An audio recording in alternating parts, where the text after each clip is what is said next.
Nana, tahu dong. Besar di sini. Labar.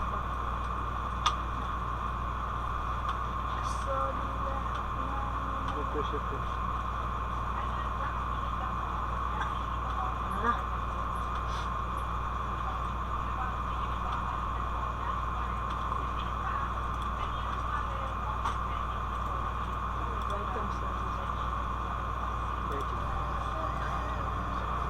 Wala, pamit na tawag. Kaya, sugot TNC. Yaya sumuwang. Yaya sumuwang. Starting soon. Mr. Gusa.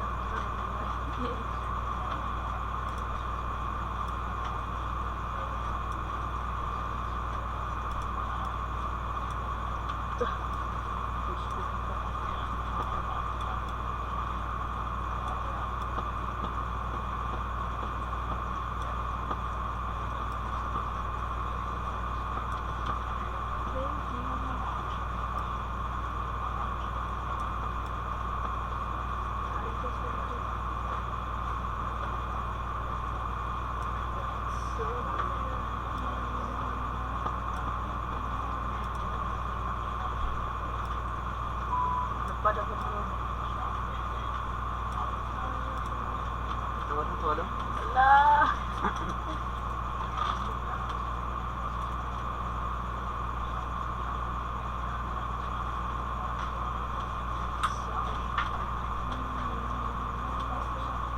Ano lang daw. Ako din ikon sa duta daw. Ayun siya.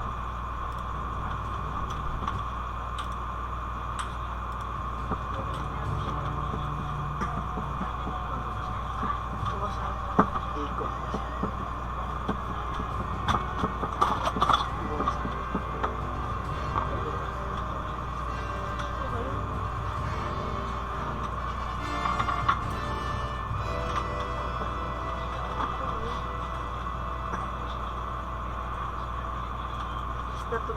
Tawa daw, nabay ka. Nabay ka anak. Nalawa daw.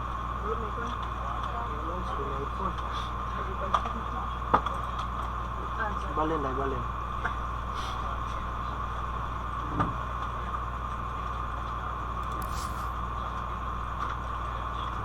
Tinggalan din kung baklara kayo. Smart. Ano man lang. Yung chat gaming ba? Yung pang-unfriend ng mga kanya.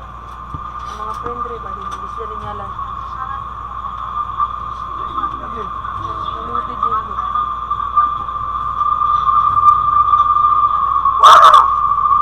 Pak!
I'm having a magical time, and neither one of us really ever had that. No.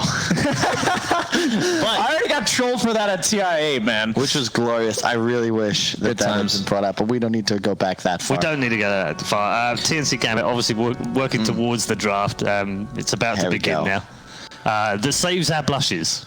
Thank goodness. Yeah, we needed something. Yeah, that's something to pull us out of this hole that we've been digging for the last 5 minutes. Because if we carried on there, see, Brian, what would naturally have happened, because I know you haven't done many ESLs, we haven't worked together that many times, what would naturally have happened there is that Kyle would have pulled in something about my age, and the fact that I was so old that I wouldn't know what prom nights were. Okay. Yeah. That's where it naturally spirals to at some point. Definitely, that's his go-to once he's ran out of stuff to BS about. Yeah, and then I give him shit about the fact that he used to be a core player that slipped down and he slipped so far down he ended up on a panel. He went from 2 all the way to 5 and then like 8. And then analyst. Yeah. I would never have done that to you, Paul. Didn't you take a kid to prom at some point? Yeah. You know. Oh my God, they banned techies.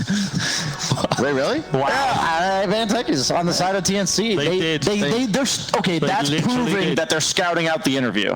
That's true. So F&G was right to not necessarily be...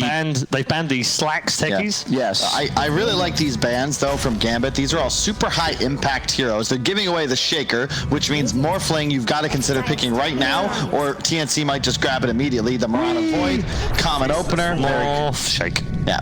I was almost surprised they didn't go for like AA Void or something like that. Yeah, exactly. I really would have approved of that as well. Because then it stops the Morphling, or at least it counters. It's like a term from card games is like the top of the stack, right? Like the effect that has no counter. There's nothing to play on top of it. And when I have an AA and you have a Morphling, there's no possible way for Morph to play the way he wants to. We saw that game out. Did you manage to see the Envy game? Yeah. Where he played Morph and he was against the AA? It was brilliant. I mean, it was partly the TA as well, but it was a rough Morphling game. Probably the roughest we've seen. Look at what they ban out, right? It would be one thing, because I understand the value of the Marana. This hero provides a ton of utility, super high win rate. Gambit's very confident with it, and it's multi-role. It's just a good hero, too. Technically, AA is too, and it gives you like the hard counter. Like, you cannot pick this now, and if you want to, it is answered.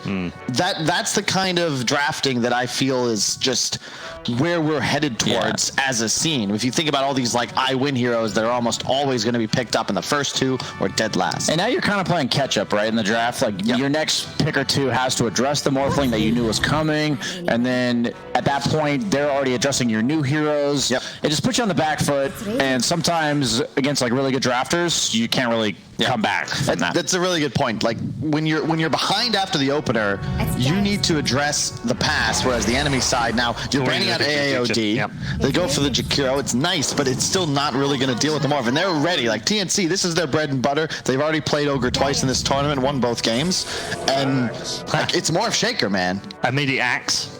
Okay, so Gambit know what TNC are going to pick too. This is good. I feel like Gambit's just picking what they want, not what's good against. Yeah, this is completely nothing to do with TNC's lineup. The Axe isn't particularly good against any of these heroes. It just goes well. Axe Marana is a strong lane. It gives them the initiator they need. Void doesn't really ever want to be the hero that goes first.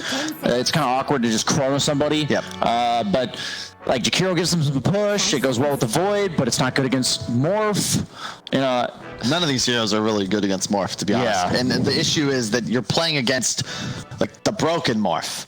And this is a team as well. Shaker Morph. Yeah, they're going to be playing this the way I think it needs to be done in comparison to how we saw it executed in the previous day, where Tim's was going to get the blink, and then he's going to get an Ags, and then all of a sudden it's double trouble. Yeah, and also SCA I think is by far the best region for Morph. I think 2 or 3 of the best Morphling players in the world are all from SCA. They all, I mentioned it, platinum level Dota Plus. Like they've played it so many times. It's the I always hated using this term mechanical skill, but you can there's a couple of heroes where you really see where players have an edge over their competition. PL, how fast can you doppel delta split? Morphling, how well do you switch back and forth? There's almost no delay. It's as if you're playing 2 heroes. It really is, when it's done properly. And it's incredibly difficult to do, as most people that have tried it. It's why in pubs, Morpheus is like under 50% win rate. Yeah, for sure. I think, in fact, Morphling is under 50% in pro game. But with the Shaker, when the right teams are playing it, you can see why it's broken. It looks terrifying. I was going to say it's partly why it's been nerfed.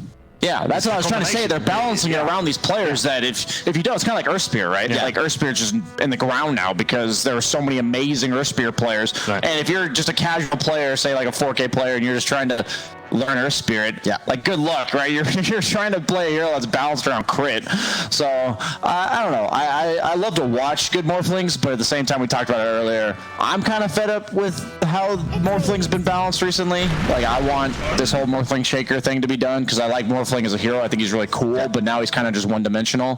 His like landing stage was nerfed a lot. That's kind of what they did. They nerfed like his attributes shifted level 1, and I believe his waveform cooldown. Like they did like a ton of things. Everything on his abilities early. It just doesn't address. It's similar to me. If you remember back when Terrorblade kept getting little tweaks, but still stayed meta. Still was picked first 2. Still carried games. And it was like, all right, for the love of God, can we just make it so you can't stun to BKB targets? Yeah. Like that was Reflections the issue. removable now. You had this mechanic that was just busted. It doesn't matter how much you nerf the early game. At a point, you're just gonna hit a Sunder on a hero, and you go from 2% to 100%, and it's like, oh hey, it's like if they remove this broken mechanic on Morphling, suddenly they can like rebalance the hero around the early game, making him not so weak anymore or whatever. And I just like how TNC, the difference between what we saw earlier with the Morphling, I think, is that the whole team as well as the player knows exactly what they need to enable it. They haven't seen the offlaner yet, so they just picked this generic ogre hero to support it, and they know they'll be able to rotate either Tiny or Earthshaker like 5 to 6 minutes into the game to free up the Morphling's lane. That's exactly what they did, because the Morphling was getting slaughtered. And then you just killed the offlaner once or twice, and then suddenly the Morphling, you say, okay, you're survivable now.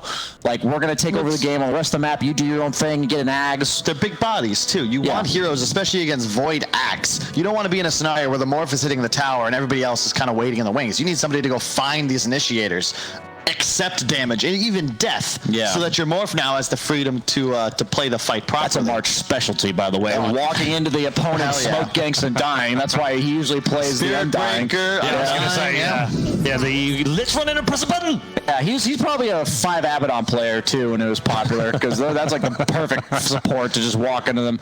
I have to tell you, there's been quite a delay. We've been talking, obviously, because there was a lot of indecision on Gambit's side. They had the coach out. The book came out as well.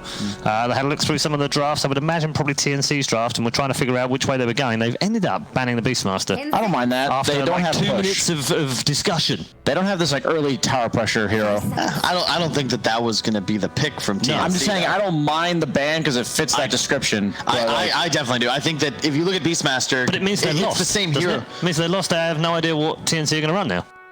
I feel like they're going to go for your typical spellcasting. You're going to go like a Leshrac or what? Something I think they similar, need that, right? Maybe a Lina, a Lesh. Do TNC ban the TA here?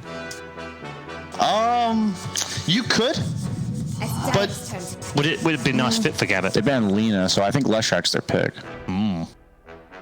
You got options. My God, yeah. I think Christ, TA. where's the how do we not pick up on the fact that the Leshers managed to get through all of the bans? Maybe that's too much magic damage. Maybe they'll do something like DK as like a frontliner. I like that. Oh, this hero again. The offlane Venom. Yeah, okay, they have 2 melee side laners. 2 melee side laners.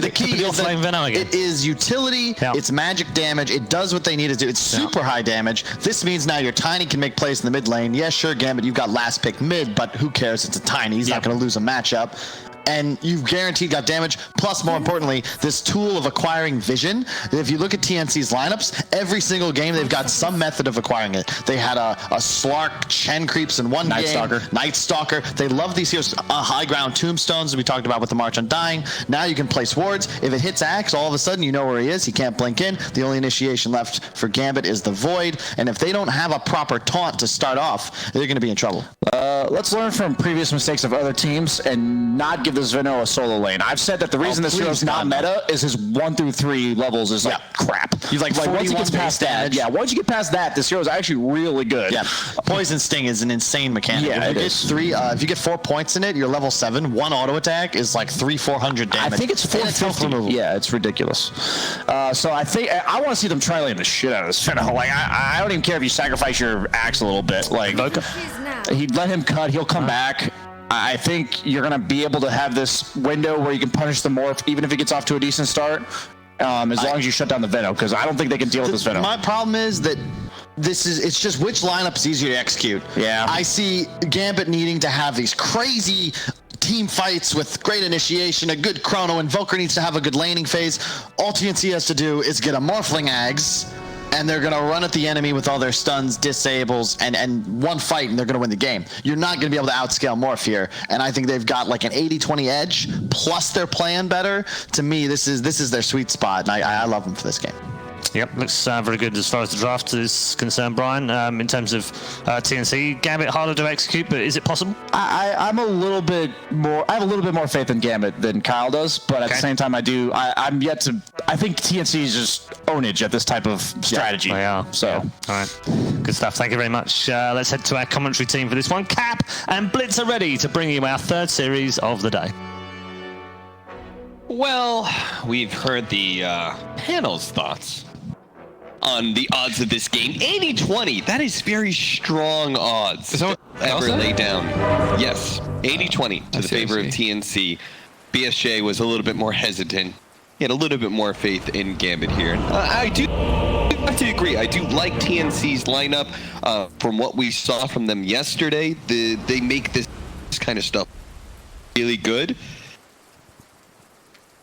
It would be that big of an outro?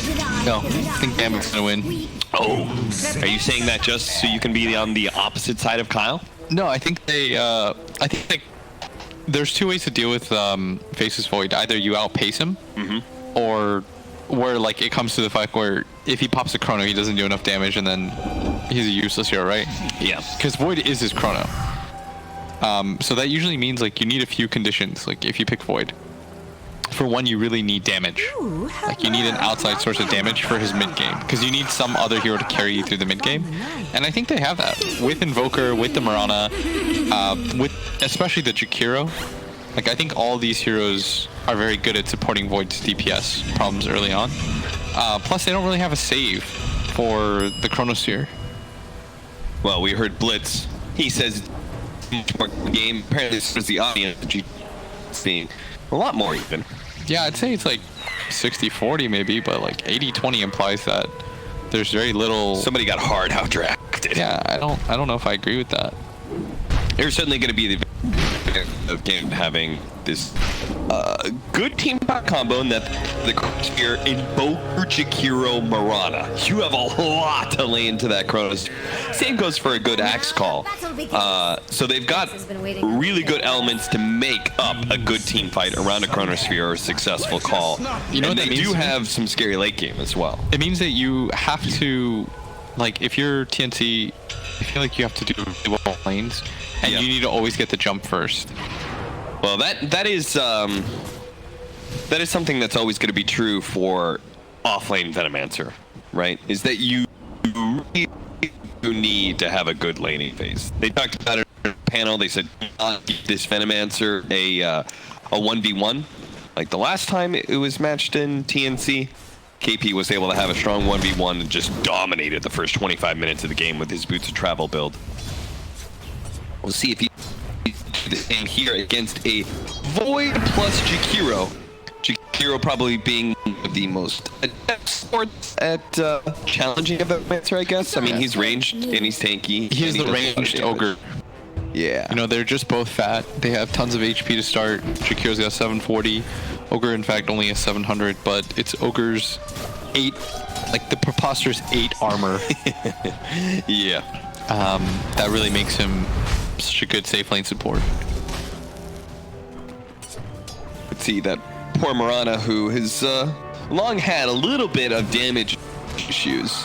As you can see, starting out at 47. Against 8 armor, he's like tickling March. Yeah, KP's having a free game right now, too, by the way. Like, he's already level 2. Mid GPK. Oh, this feels really bad. Yeah. Having to waste half your mana already on Ghostwalk. Like, level 1 Ghostwalk, if you hover over it, it's 200 mana. That's actually so brutal towards mid lane.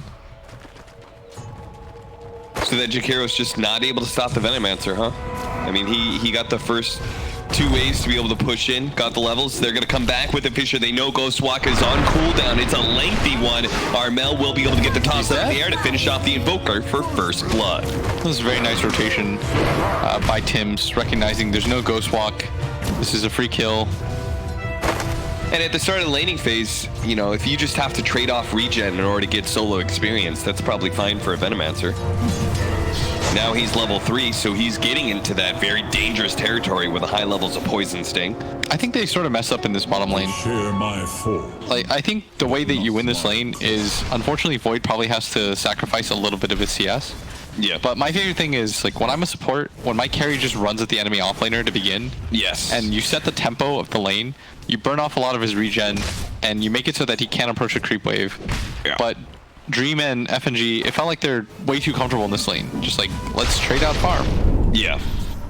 And that specifically could be a bit more on Dream. FNG's kind of done everything he can to try and challenge KP, but Dream... The problem with this just hero is, like, once you ride. get levels and you don't immediately burst him, he just slows you, and it's really hard to kill him at that point. Yeah. Because it's just annoying to go for him. Like, right now, this is what I'd like to have seen in the beginning, where they're just getting aggressive on him. They might still kill him if...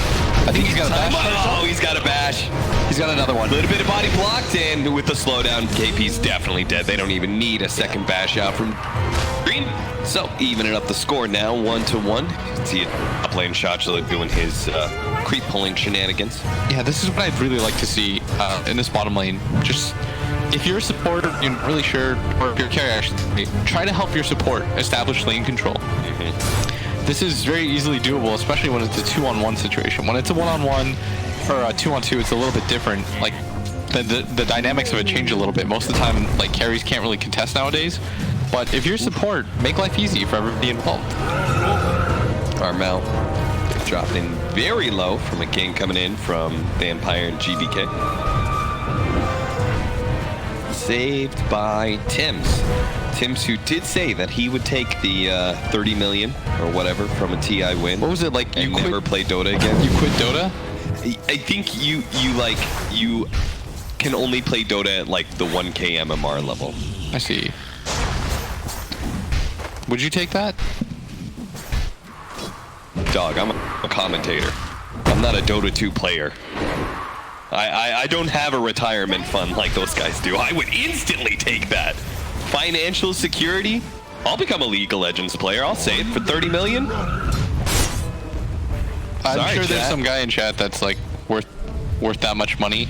Chat is honestly all full of like huge chads that have tons of cash. They'd be willing to sponsor that. If you guys hate Cap as a caster, this is how you get him out. Yeah, pay me. I've been going for that deal ever since I joined Dota at the start. Just become... They're like, who's this guy? He's not Toby. Pay me to leave then. Yeah, that's why I'm quitting casting, dude. Some dude gave me like $45 in a coupon to like Target. I'm out. It wasn't even Target. It was Kmart, be honest. Oh boy. Shotula is, I mean, you're talking about like getting free farm and doing well for yourself in the lane. Venomancer is still being contested. Shotula has the total free farm. March left that lane pretty quickly, and as most supports kind of have to do. Like once the axe gets level 2, maybe if you're a strong support, level 3 is when you finally have to leave the lane, but you can't contest the axe. Oh, they do manage to stop his TP away. Not that they can actually kill him, of course. But yes, but it's mildly annoying. He has been inconvenienced. His farm is slowed down. He's going to have to walk over to the shrine. Radiants are scanning for... He's got 2,000 gold in the bank. Who the hell is using the courier this much? Somebody let Shotula buy some items, man. Let me just say, as an... Oh, nice kill. Pick up on the support while trying to secure the runes, which was top instead.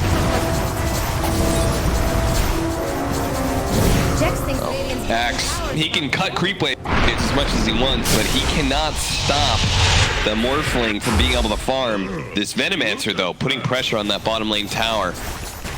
Gonna take it super early, it looks like. Try to protect the siege wagon as long as he could over top lane. Gabby.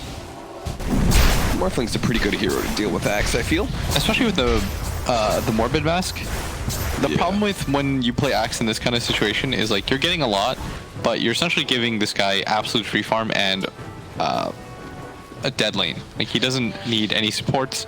He can farm under his tower no problem. There are a few carries that don't like this, but Morph, he doesn't hate it. It doesn't bother him in the least.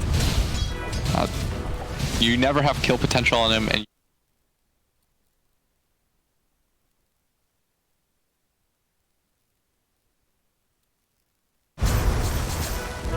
that's why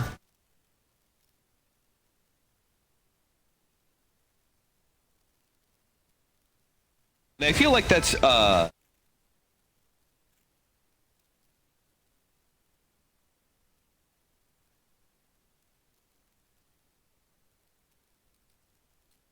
there's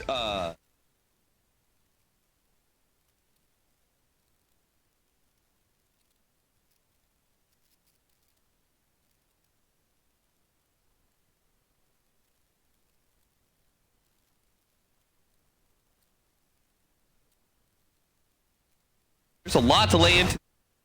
He's still not dead, and he does have wand charges, but I just can't imagine he's getting all of this one. He's going to get bashed eventually. They do the tower, and KP, I believe, was the recipient of that tower bounty. He was indeed, but it does cost them 2 lives. is this offlane Benno like broken or something? I don't get it. It just seems to work every game.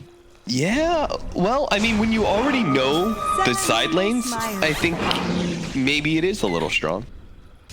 I think that's the really important part, right? Yeah. You know what the side lanes are. There are some deficiencies to this hero, though. Namely that he's an offlaner or a core that gives you no way to start a fight. So you really need to with having your 4 position be an initiator and your mid hero. Yeah. Ideally. You like and Venomancer, fortunately, once you know the side lanes and you do win the laning phase, you are able to create the space that allows your 4 position to get that early blink dagger or whatever he needs. In this case, it's Tim's on the Earthshaker. He's going to be the one trying to farm up where he can. Looks like he's going to be sitting mid, while Armel goes between jungling and ganking. They're pinging on this Morph right now, but they can't really do anything to stop this. He's pretty much just going to get free farm here for the time being. It looks like we're seeing the Quaswex build from GBK. Do you like that? Is it just because of Morphling? It's not bad against Tiny either, because you get a hard reset. Plus, what I think it's really for is to defend your mid tower. Like the Quaswex build is really good if you want to have impact on an invoker and you can't just like sit down and farm. Eventually what's going to happen is if it's anything like the last game, KP is going to TP towards this mid lane at some point, and he's going to try to take down that tower. You can just tornado reset. Venno doesn't really do anything against that. KP already in position, trying to protect this bounty rune, and Shotchlo. Oh, the cold snap being used by Gabby there to be able to stop Shotchlo. And the tornado. He did what he could to try and protect him, but cold snap's just not long enough to Sable. Oh, that's sick. Axe indeed did misjudge. I mean, this is something that I really don't think anybody else has the same kind of hold on. This Venomancer, the way they draft it, when they pick it up, and then on top of that, KP's movements around the map. I mean, he's always there early to bounty runes. Yeah. Setting up boards and saying like, hey, you thought you were contesting this? Nope. I will say it feels really bad playing Axe versus this hero or one of those instant jump heroes because you're most likely not going to burst him. Yeah. And then you get put into a position where, he just gales you, runs away, and you're this Axe just slowly walking at people or trying to get away. And there's no follow-up damage for you until you get like BKB plus like a 4-staff or something. So it makes it so that your Axe has to be a lot more item dependent. Because normally what ends up happening is like Axe calls, then he hungers one person, he's running really fast. Then he just makes his move, right? March.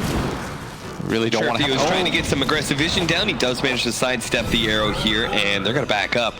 Knowing that Armel was around here, that may tip off March that they had vision of Armel coming. Yeah, and if you look at KP, he has made the exact same maneuver he did in the game against Liquid. He's going to come towards mid, try to pressure down this tower with his catapult. I'd really like to see them rotate to try to defend this, and it looks like they are, but they do have a sentry down, and Vampire's going to realize that. But a kill on Gabby. That shouldn't have happened. No, I don't think that should have, but it looks like he managed to just like get on top of Gabby, gets a call, and they threw everything they had, including the Macropire over the top to finish off the carry of TNC. 4-4, 2,000 net worth lead for TNC as the wall is being built by KP. He's setting up the wards on the other side of the mid lane, just trying to get some damage on the mid tower. You know what the worst part about this is they don't really have heroes until the Void gets really strong to deal with the wards. Oh yeah. That's going to mean that their high ground is going to be really hard against this Venomancer. Just like taking towers is going to be kind of a problem. Like, you saw that the Jakiros decided to go for 4 levels of the Liquid Fire, but I actually think maybe he would have wanted to just go for the Ice Path build. Because I actually think it's pretty annoying for him to deal with this. Like, if KP's smart, he's always going to be here in position, and he's going to force out this wave, and you're going to feel really useless as a Jakiro because you don't really have enough damage. That is, I think almost every Jakiro I've been seeing lately has gone for the maxed out Ice Path build. So it is a little curious that FNG choose to go for this. Maybe he thought he would just have a better window to take some map control away from TNC before KP could protect, but... Yeah, this Venom is just like a walking black hole. You don't want to be wherever he is. Like, dealing with the wards with the cores does not feel good right now. Tornado into arrow. Nifty little combo there from Gambit, secures another kill. They're just going wherever KP isn't. Nobody wants to deal with these wards, man. Yeah. It'll fall onto Shotchlow to do that. He is going to try and pick up Hood, Phase Bracer, Magic Wand, Hood, so the full tanky build before he goes back for the blink. Or maybe not, actually. Looks like he just has the Ring of Health and he's going to go for the blink dagger. He knows the initiation is all important here. Chronosphere being used to try and ensure the kill onto Armel. The arrow whiffs there. Armel does have enough mana to be able to toss away Dream. Dream does have to heavily commit, though, to be able to get this kill. Now underneath the tier 1 tower, next to some stunners, could be in trouble, but they just don't have enough control, it seems. Excess Vampire now is going to be slowed down by the Gale from KP. He does have a lead charge. He does have another one, too, but he doesn't have the mana for it. So that'll be the trade-off. They had to use Chronosphere, but they get the kill on Tiny. Oh, look at mid. Yeah, he's getting the damage. He's using that Liquid Fire build. Somebody needs to get here. He's almost got this. Well, maybe FNG was right.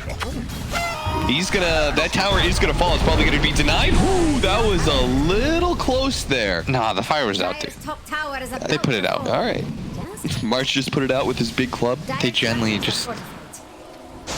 That's probably what an ogre would do. Tries to fix things by smashing. Dire's top tower has some radiant-shaped problems. Well, that's one tower down. Let's see what else FNG can take here. I mean, this approach is definitely like, it's weird because as a 5 position, you kind of have to play away from your team in a way. Like, he was able to do that because he bottom forced rotations. G was just so low at the mid lane. They're in position right now. KP can run around the map a little bit.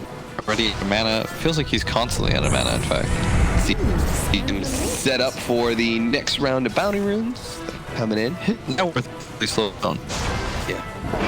When TNC are gonna try and go for 3, Vampire gonna be shoved away here. It looked like aggressive play comes out from Gambit at the top side, trying to go for the kill onto Armel. Back, but it's not good enough. The Earn Charge does finish off the Tiny. And they're gonna get the tower. Man, maybe Gambit's sick. Gambit has... I told you, man, Kyle is definitely on. I thought it was 60-40, but 80-20 is... Bid farewell to Dire's top tower. Yeah, I don't think I've heard an 80-20 call from Kyle that's actually gone correctly for him. I'm not even, like, 80-20 means, like, he's, like, mad confident. It's, like, certain. Well, there's still a lot of game to play. There is a lot of game to play. We have a net worth lead, 1K net worth, 2K now for Gambit. Nice ice path. There's no way to catch up to this guy.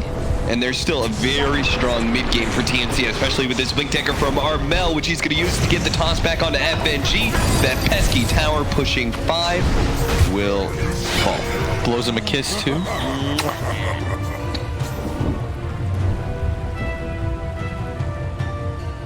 He knows how much they had to commit just to be able to kill a 5 position. That never feels that good.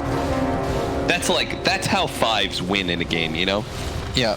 You don't win really by killing people or taking towers for the most part. You win by dying under okay circumstances. All right, so we chill. Scanning for enemies. I guess we just wait. Radiant's middle tower is under attack. Just wait until the morph gets ag. Really, to be fair to Kyle, like once the morph gets ags, that's when the real game starts, right? Oh yeah. This whole like Venomancer thing, maybe it's not as successful as the last time we saw it, but at the end of the day, it's just a space creator for the carry to come through. Do you think that this Morphling ags can beat Faceless Void?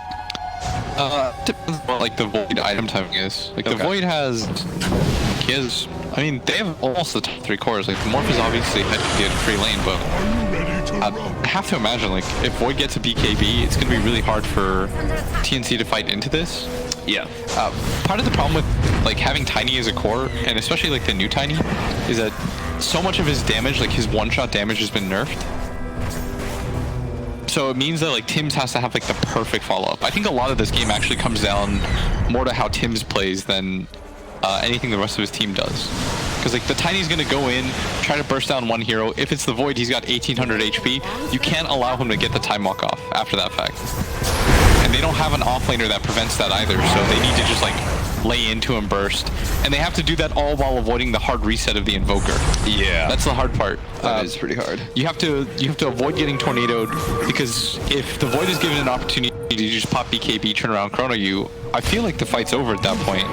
So that's really what it's going to come down to, is like this initial team fight when the Morph gets Ags and the Faceless Void gets BKB. Well, we'll have to see who comes out on top when the time does come. But for now, it's just a kind of a pick-off game. It's a slow farming game where people like Armel are going to have the opportunity to move around the map, look for kills. Unfortunately, that invisibility doesn't net him a kill there at the top lane, but it does find him something at the bottom where he TPs over and kills the Mirana XS Vampire. Surely going to know about the defensive vision that is up from TNC. Yeah, he was spotted all the way through. Yeah. And if you look at the ward vision on the side of Gambit, it usually tells you like how you want to play. Like wards give you a lot of info as to like how a team is thinking. Okay. And in this kind of way, it feels like you protect your triangle. You know, it feels like both teams are okay with farming. Like Morph wants to farm out his Ags, just get bigger. And Gambit is also perfectly okay with that kind of game. Like, well, Gabby's got it. Is it time to like smoke up and make the big plays, or? I mean, surely like this Aghanim Scepter is such a big power spike for you. It is, but if you're gonna do that, you have to smoke because you don't have any aggressive vision at all. It's really interesting. Both teams have passive vision, and like both teams are okay with farming. That's why we have these like two highly aggressive teams. It's like 7-7 in 19 minutes. Yeah. You just don't have any aggressive vision, so all you're really doing is waiting for the enemy team to come into you. Well, FNG did tell Slacks that they were, oh, there's the Morphling initiation. They did smoke up between Tims and Gabby, leading with one Fisher. Gabby follows it up with another. That was like 1400 HP instantly. Light Shadow. March. They're gonna find March. Nobody's here. It does net Gambit. Really don't want them to lose their mid tower for free though. Yeah. I think that's a pretty big mistake. So they're gonna pop the glyph as soon as they notice. Ron, of course, invis. KP is on the hunt right now, but not gonna run into him, unfortunately.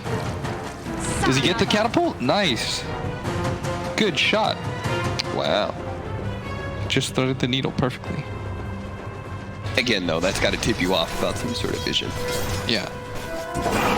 So I'd imagine one of the two teams, if anything, depending on how close the Void is to Chrono and BKB, he's got Chrono up but no BKB. I think that TNC probably gets aggressive here. I'd sort of like them to smoke. They're not really in a position where they're waiting for a major item. Maybe they want to wait for the Manta first on the Morph. But this game is really odd because normally you have one team pushing the issue. It's very rare that you see both teams are completely content with this kind of game.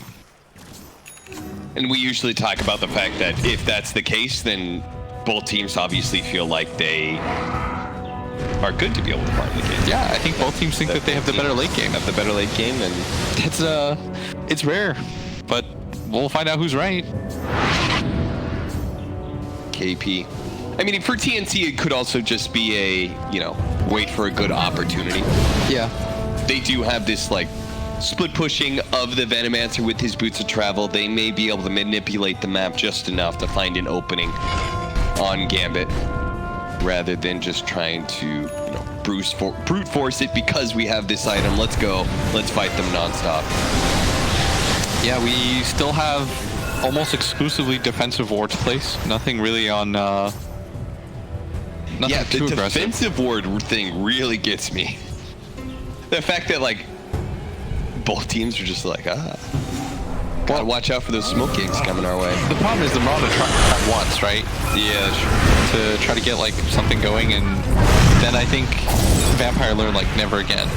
Yeah. And the only time they're getting kills are on like these supports that step out across the map. By the way, March is up here completely alone. They're gonna get the chainsaw onto the Space's Void. Are they gonna be able to blow him up in time? One shot from Gabby just in time before the Chronosphere or the Time Walk could go off. He gets off the Time Walk or the Chronosphere. He can activate, and then that fight could be very, very different. But TNC... He popped his BKB there too. Oh, did he really? He popped it at the end? It's not every day. Yeah. Oh no! I think he even turned like slightly to the side, or he might have had time to time walk. That was rough. Look at this. Gabby's in full control mode now with the gem. Oh boy. Thank you to KP for that one. That's so rough that was his BKB too. Yeah. And over here, Radiant's top tower. Well. All right, so we're gonna go back to farm mode for Gambit. Nah, I think they should probably take a fight. I think they realize off of that engagement they need to take the fight. They need to be the ones starting things as the call. He literally just leapt from Ancients to his side of the river mid. Yes. Okay, cool. That's what the Morphling... I don't know why it does that. I don't know why Morphling needs more cast range. Well, like, he already turns into another hero. Why do you have to make him a hero plus? Have you seen him with Ogre? When Ogre, with the Ogre Ags and all that? Oh, yeah. You get like 10,000 range, and you also get the second stun. So you can, if your Ogre has an Ags too, you can literally just perma-stun somebody in place. It's actually hilarious. They can't do anything against it. Gabby, three-man Fisher into the backline. He goes with a follow-up. Fisher out from Tim's. Not quite enough to finish up GPK until the Echo Slam is there. They immediately retreat, and that's the beauty of this kind of lineup, is that you can go in, get a pick off, and so easily get out afterwards. Gambit show up with 4 heroes, but by the time they do, TNC's already gone. They're way in the win. All right, you know what? Kyle's a genius. It was 80-20. This combo's insane. Well, right now the score is 8-10 with a 3,000 net worth lead for TNC. So with these pickoffs on these cores, they're not getting themselves a gigantic net worth lead. Gambit is still able to farm up, but Gambit needs to show a little bit of teeth here. They need to show that they can actually step to and get a kill. And that's going to be leading out on KP. KP does get tossed away. A beautiful play by Armel. Bided his time, waited until Tim's TP'd in before he blinks in to save KP's life. That was just beautiful. Oh, that was so well done. And now Vampire's got to be careful because Gabby with the fissure, the follow-up after fissure, like how do you stop this? They go for the force stab. He does manage to get the time lock away. Exodus Vampire hits a point-blank arrow onto Tim's. Now Dream, he's holding on to his BKB for now. Wants to make sure he's not getting baited out here. The Sunstrike gonna miss, but March probably still to die here as the Battle Hunger is also ticking out on him. They do manage to get to the side to finish off Dream. Now with Dream dead, oh, Gabby knows it is fighting time. Once he is dead, he's gonna be able to jump forward, get the kill onto the Mirana. Controlled up by the Axe and FNG's Ice Path to follow, but it's not that much of a deal. After all, he can turn into this Earthshaker and jump a billion range, ignores the Jakiro, goes straight for GPK's Invoker, now turns back into the Invoker. Now he's gonna chase over to the Axe, who's like 2,000 units to the left, but hey, there's Gabby. He's everywhere. It's the greatest thing I've seen. They're just, it's like some really cruel magic trick is being played on Gambit. oh man. You can see that Dream is so confused. He just like, he's walking around the map, player perspective of him. He's trying to look for angles to Chrono, but Gabby, I mean, he's hopping around. I mean, this is getting a little embarrassing for Gambit at this point. Like, you haven't used your Chronosphere in like the last 6 or 7 minutes. I think it's been longer than that, Cap.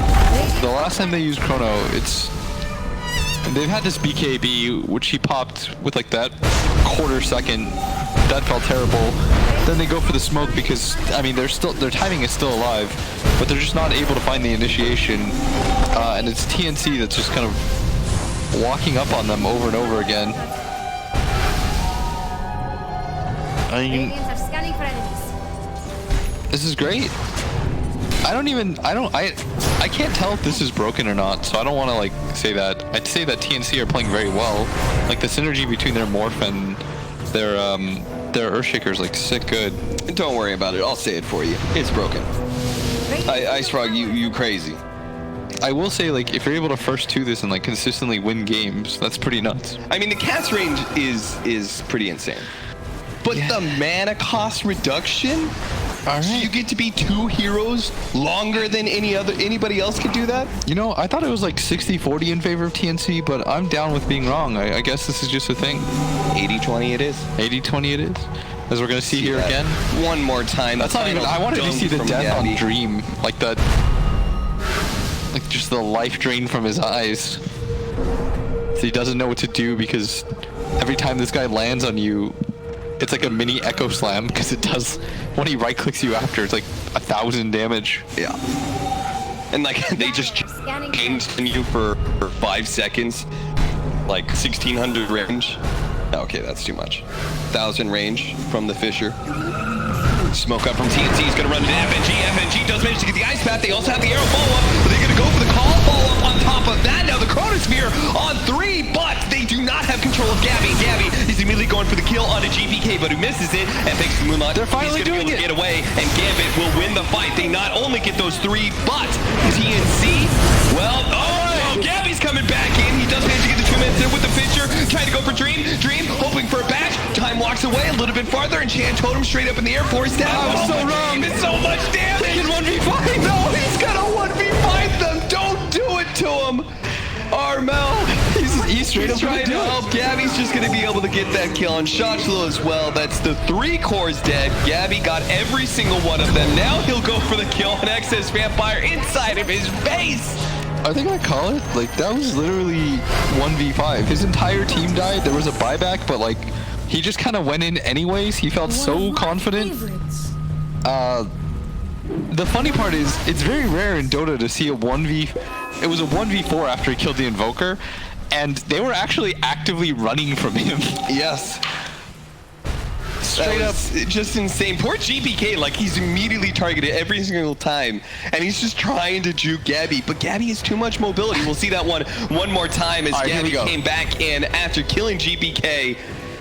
So now it's a 1v4. Tim's has popped back, but they're all just running away. It's full retreat mode. None of them, I think they correctly assessed that they were not going to win that fight anymore. I mean, this is why we saw Beast Coast draft a Bloodseeker against this. Because then, at least, You limit the mobility? BKB, yeah, the BKB Morphling as an Earthshaker is totally invulnerable. Yeah, they dumpstered it really hard. Oh, sweet. Who'd they play? Virtus Pro. Oh, okay. Cool. Oh, man. It's,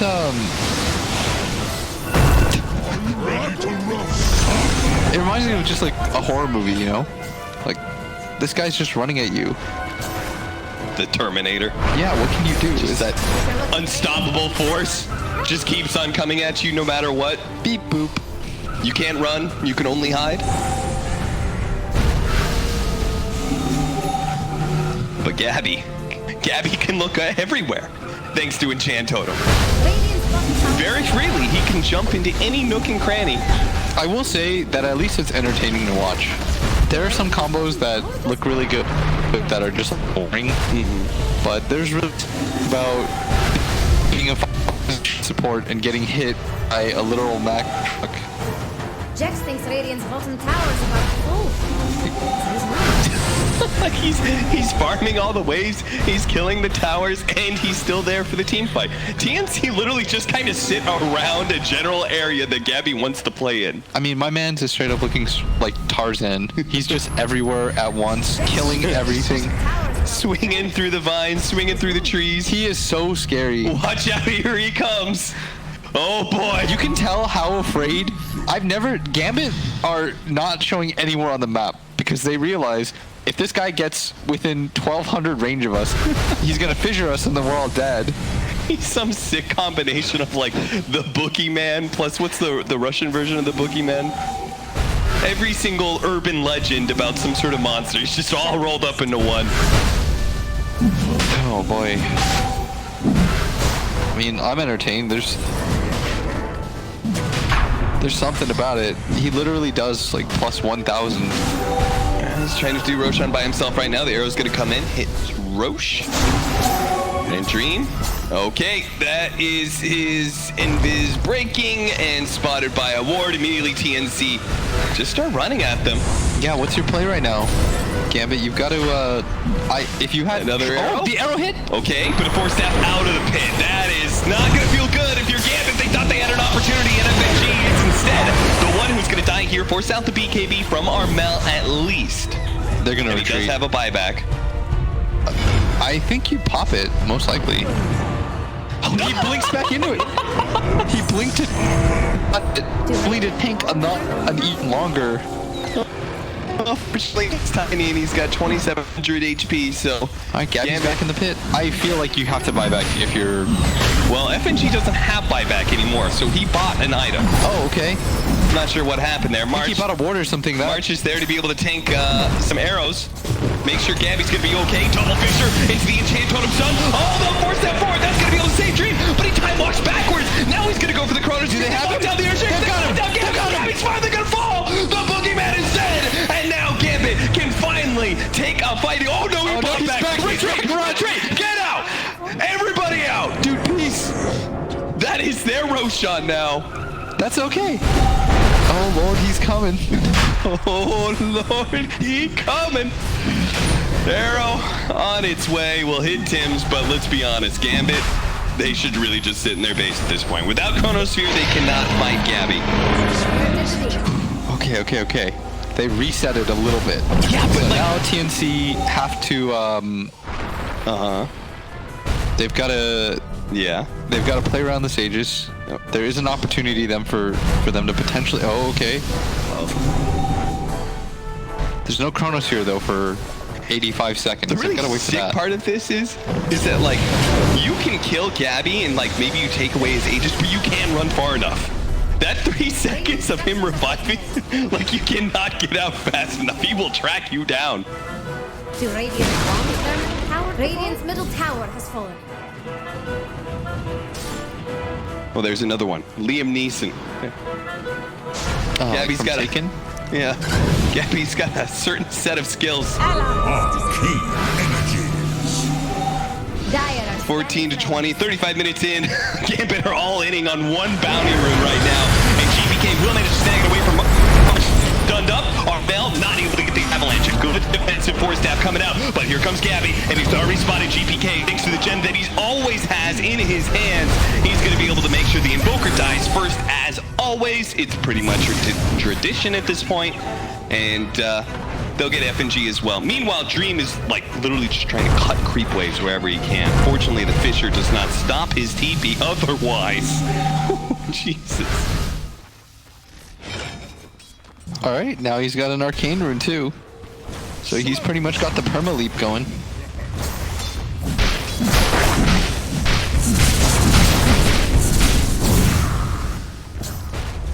Dude, they're gonna run down. So they have to somehow kill him twice. Yeah. I feel like if you lead with the Chrono, you're gonna lose the fight. But I don't really know what the solution is either. It means that you've got to get a Dream Call here. All with the Blade Mail as well as the Arrow Macro Pyre. If they can somehow bring him down without using Chronosphere, it'd be great, but it looks like they're gonna have to here. Oh no! He got hit by the Fisher! He didn't pop his BKB, now he gets it off. He actually gets a beautiful form. Gabby's gonna die first, but they need to be able to kill the supporting Arrow. Oh no! The Arrow missed, and they don't get the chain stun onto Gabby that they desperately needed there, because the Aeon Disc protecting Tim's means that nobody died on TNC. Dude, all they lost was the Aegis. Tim's didn't have buyback. That could have been such a big opportunity for them. He was stuck in place. Okay. All right. Well, somehow the man may be a better techies than he is a Mirana. You don't see that very often for a 4 position. They're gonna slowly lose this range racks to deny. Oh, come on. You gotta get that deny. All right, so they should just fight again. TNC, there's no Chrono now. There isn't an Aegis, so maybe they're a little bit afraid. Tries to quickly execute excess Vampire, but as they managed to find the initiation. Arrow does manage to land this time on the Morphling. He's already strength board, so he is very hard to eat through, and Gabby immediately turns into a void. Oh no, he's going to be able to jump away. Earthshaker's out, and with that, TNC will be able to retreat unless this Arrow. No, it doesn't land. TNC, they get out once again, losing nobody, and this time they got the melee barracks. Look at that tower deck. Well, an Aghanim Scepter for the Invoker, at least. That is something that's a little different for Gambit. Do they have, what level is our Invoker? God, he's 18! Energies.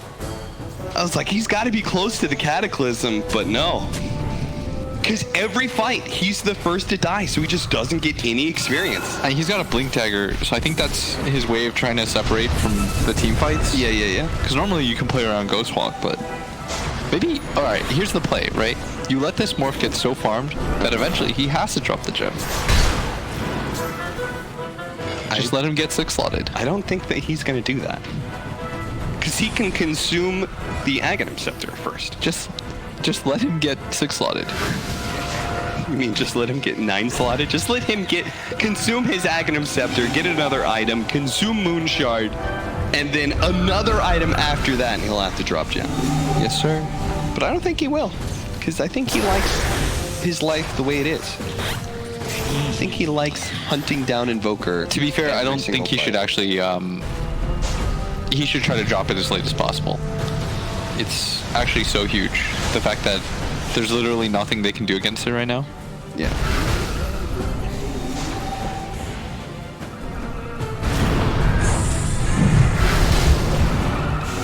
Okay. Blind Arrow just thrown out. Does manage to find Tim's, so Gambit know that they're smoked up and they're heading this direction. They're willing to try to break the smoke here. Vampire. Did he just land another arrow on Tim's? He did. Gabby saying, well, if you're going to hide up in that high ground, I'm just going to go for Megas at this point. You're going to be forced to defend at some point. With Chrono, with the Satanic, maybe they've got a shot. There is still a window where Gabby doesn't have the buyback, and that's really what they're concerned about. They're trying to get that window as close as possible, so even if he dies, there's no like mad scramble down mid where they get mega creeped or anything like that. Yeah. So they probably wait out at least like 40 more seconds, and then they'll. And they could also just wait out the next Roche. It may respawn in only a minute and a half. That's not that bad. You have so much map control.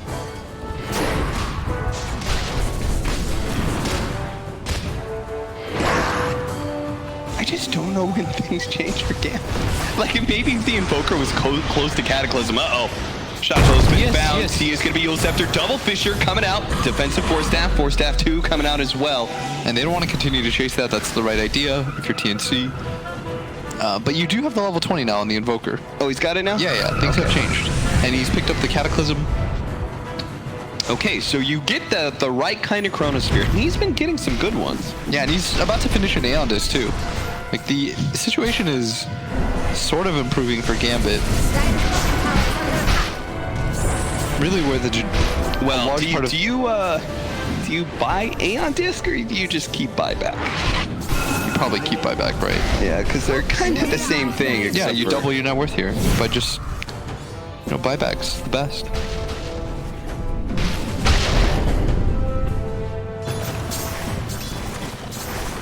Heart for Armel, gracious. 4,300 HP. He doesn't even have the Aghanim Scepter yet, so that's going to be his next item. For some tree volleying.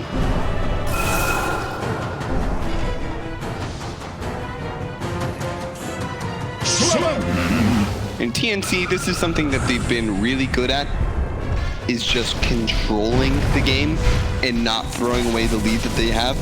Very patient, this team. Do you think this is March's influence? Probably. I think that's probably what they were missing. Like, all the skill is there for TNC. They probably just needed a little bit more direction, which is why I think they look so much better with Heen. Yeah. But, like, he's not in game with them, so there's only so much you can change, but somebody like March, I think, helps control the dynamic of the team a little bit more actively. Yeah, and KP is obviously another very experienced player, a veteran voice.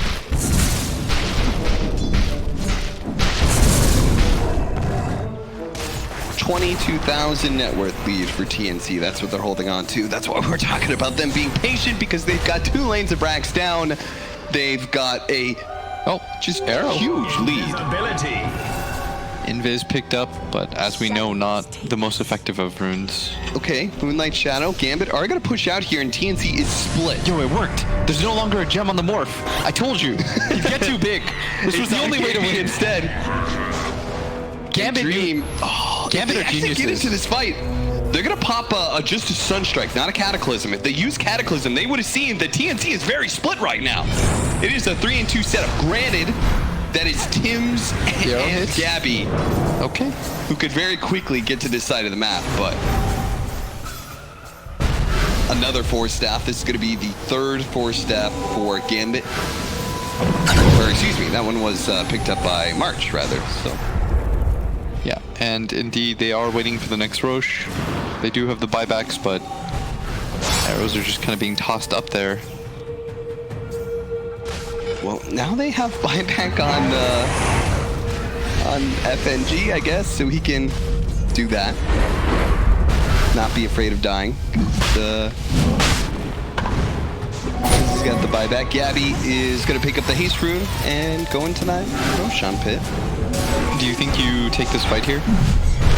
Gambit? Yeah.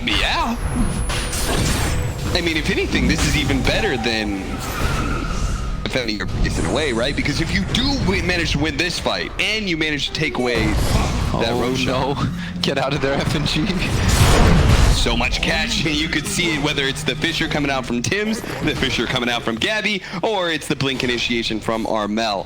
One misstep from one of these supports, or honestly even a core, they very quickly get one shot and picked off. GPK, he may be next in line, as he has been Echo Slam to make sure he stays in place. Tim's, though, has run out of stuns. His allies were just a little bit slow to get there in time.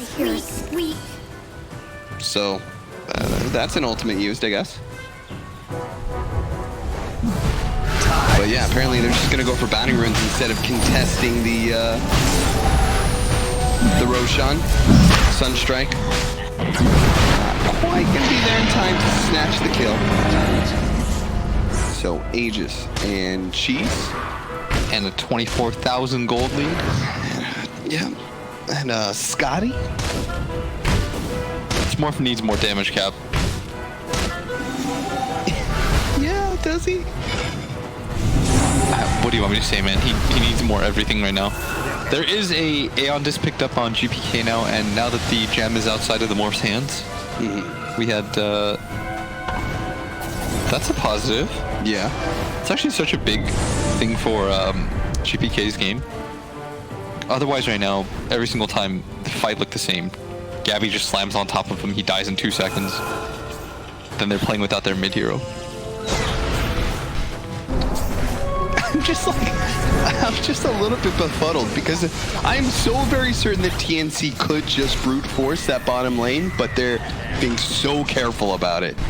Oh, look at this. And eventually they're going to get the pick off that finally says, okay, with Aegis and Cheese and a pick off, we can go high ground. Hey, they managed to get the Aeon disc away from Tim's. Okay, nice. That's step one. No, that's not nice. Because the way TNC's playing right now, they need to just wait for that Aeon disc to come off cooldown before pushing high ground. Arrow after arrow. Oh, it hits again for like the 4th arrow he's hit, but they can't do anything with it. Now, 1, Fisher 2, excess Vampire. 4 staff got him away from that enchant totem jump in from Gabby. They're literally not even trying to dodge these.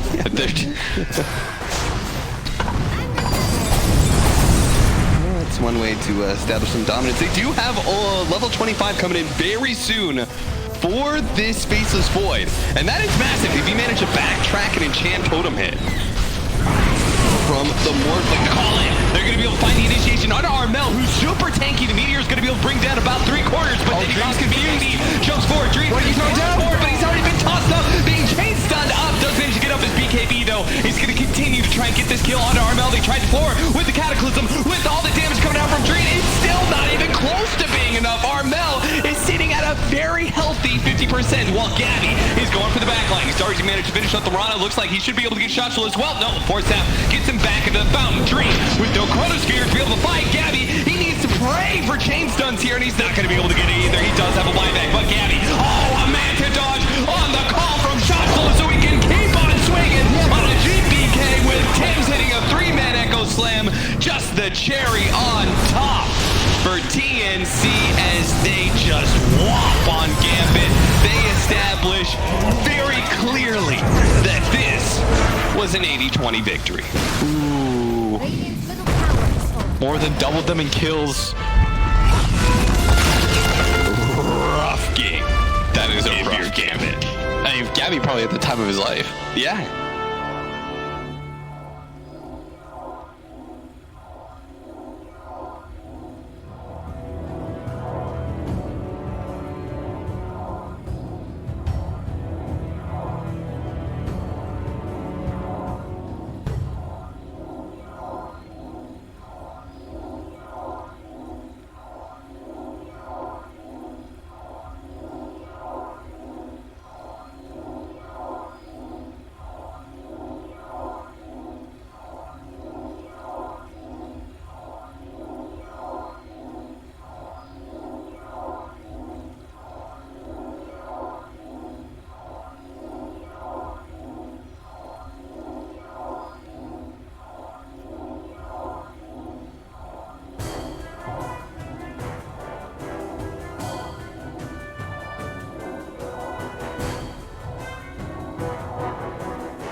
Nothing good happening to Radiant's middle tower. So much more.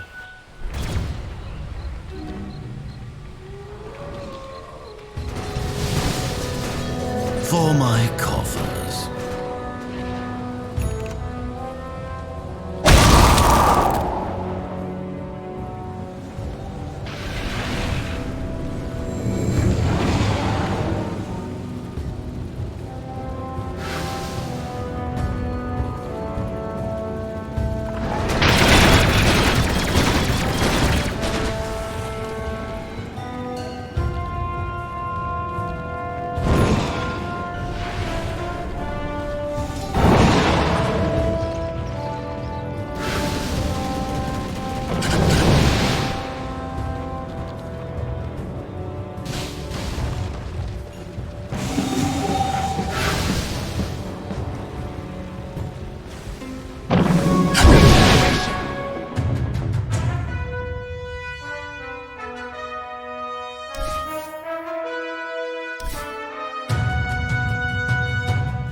see this combo in game 1 from TNC. Tim's always rotating behind the mid laner with a Fisher.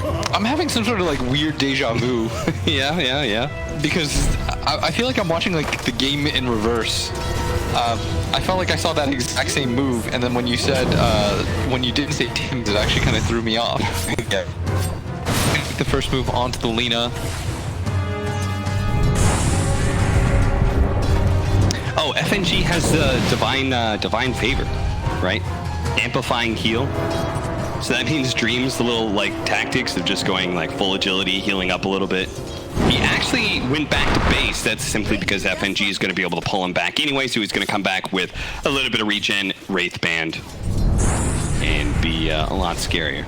I think the reason you do that as well is just because you don't anticipate using it for your Earthshaker to come back up the top. Normally you use this play to set up for a kill, but like killing an ogre doesn't really feel too good. Yeah. Like the resource intensiveness of it doesn't really match what you get out of it. Like this hero is just so tanky. I do love the fact that they put this like really lengthy cooldown on this ability. Before, when it was on Keeper of the Light, and then when Chen had it before it got nerfed, it was just way too easy for you to pull people around the map constantly. Yeah. So I think we've definitely kind of understood over the last like 3-4 years that, you know, movement around the map is really important, and abilities that are able to abuse that. Also, mid lane, Armel does know about this invis, by the way. And he has to know that the Earthshaker went mid with it. Yeah. So that's why he's playing so far back. He's got that ward and that sentry up. He sees him going back to bottom lane, so he can start playing forward again. Yeah. Plus they called, like, dude, this guy's been gone for like 4 minutes. Yeah. He's gonna get tossed back though. GPK doesn't have a stun though, so this shouldn't be a kill. Armel gonna whiff on the stun, but good harassment by the Tiny. They do manage to get the kill onto March thanks to that invis. Now Gabby, he's going to try and at least assert enough control to go for the bounty runes, but no. Both too tanky. TNC will get the other two on the top side of the map. Just nice 2-for-2 trade so far. Is Gambit off to a pretty good start right now, 2-0. Burns, doesn't it? You want to see the Midas from KP? I kind of feel like it's the only item you should go on Ogre. All the time? Even that Alk plus, like, so the problem with this, if you're an offlaner, you usually get items like enable some part of your game, or like some skill set of your hero, right? Like, for example, your offlane Earthshaker, you go like Ags or Blink, it enables like your W and stuff like that. Well, there's no item that really enables any of your abilities other than Ags, which you're not going to rush first. But you know what does enable your abilities? Midas allows you to multicast. Yes.